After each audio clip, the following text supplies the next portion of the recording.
All right, let's dive right into this explainer. Today, we're unpacking America's only unsolved skyjacking. It's a true whodunit that's going to turn you into an active co-investigator. We are looking at the unsolved mystery of D.B Cooper. It's this wild story that starts out as a daring crime and just completely morphs into an absolute modern legend. And by walking through the evidence together today, you're going to see exactly why this case has stumped the authorities for over half a century. So let's start with the sheer stakes of the crime. We're talking about an extortion of $200,000 back in 1971. When you adjust that for inflation, that is the equivalent of $1.59 million today. And this wasn't some elaborate Ocean's 11 casino heist. This massive ransom was secured mid-air and then just vanished into the freezing night sky, along with an absolute phantom of a man. I mean, how does $1.5 million literally just disappear? Okay, let's trace the timeline of that Thanksgiving Eve because it's actually audaciously simple. A guy who bought his ticket under the alias Dan Cooper boards Northwest Orient Flight 305 in Portland, bound for Seattle. At 14:30, so 2:30 in the afternoon, he calmly hands a note to flight attendant Florence Schaffner. Fast forward a few hours to exactly 2013, or 8:13 p.m., and instruments record a sudden drop in cabin pressure. That told the pilots the rear stairs had been lowered.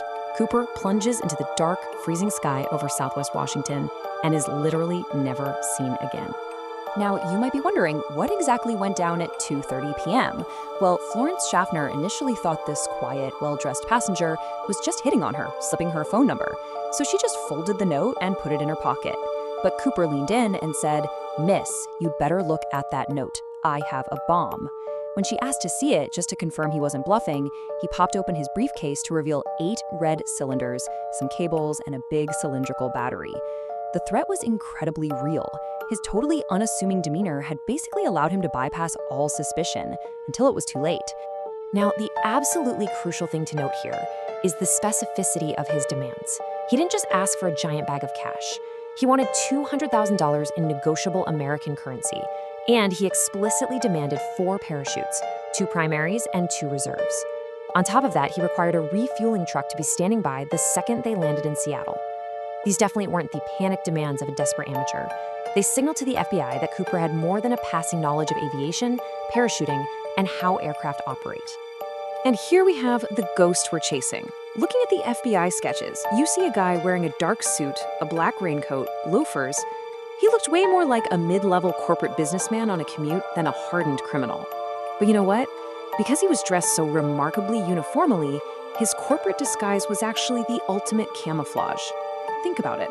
In the dead of night, wearing those dark clothes, he would have been virtually invisible dropping into the wilderness. Right, so let's talk about the jump itself at 8:13 p.m. The cabin pressure shifted, sure, but how could investigators be absolutely certain that was the exact moment he jumped? Well, get this.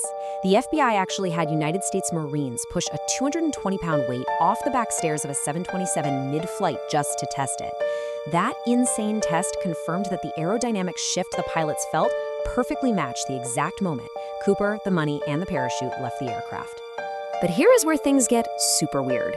Despite knowing exactly when he jumped, the physical evidence is sparse, baffling, and honestly pretty contradictory. He left a black clip-on tie on his seat.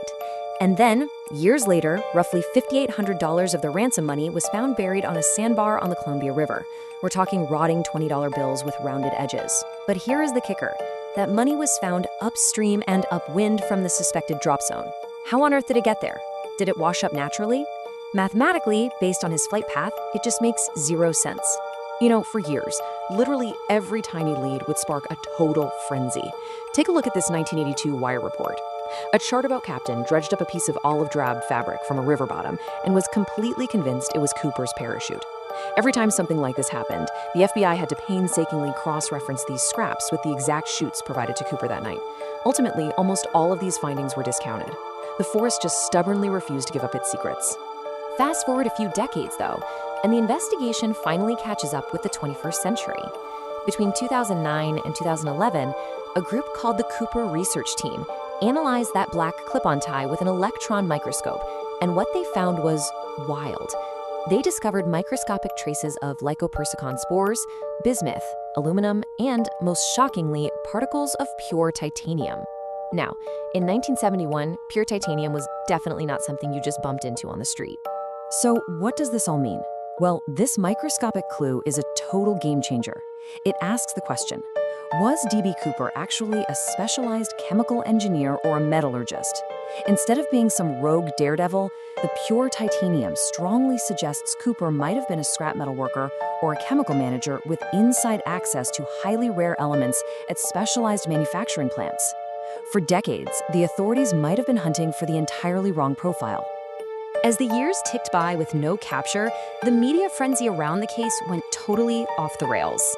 Journalists were so desperate for a scoop that a Newsweek reporter named Carl Fleming was lured into a massive trap. Con artists pretending to be Cooper and his associates actually tricked Fleming, demanding $45,000 and eventually settling for $30,000 in a fraudulent attempt to sell D.B. Cooper's exclusive confession.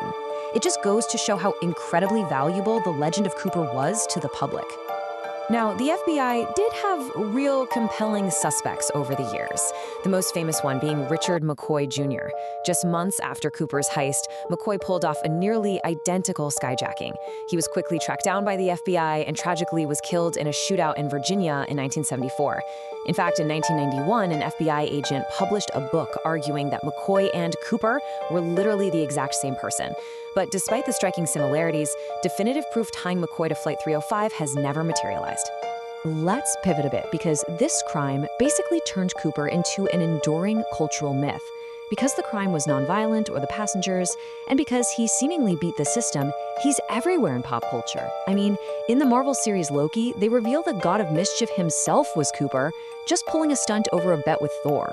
He's a major plot point in Prison Break, Saul Goodman references him in Breaking Bad, even Stephen King drops a Cooper nod in The Shawshank Redemption. But, reality is rarely as cinematic as the movies, and federal resources, definitely not infinite.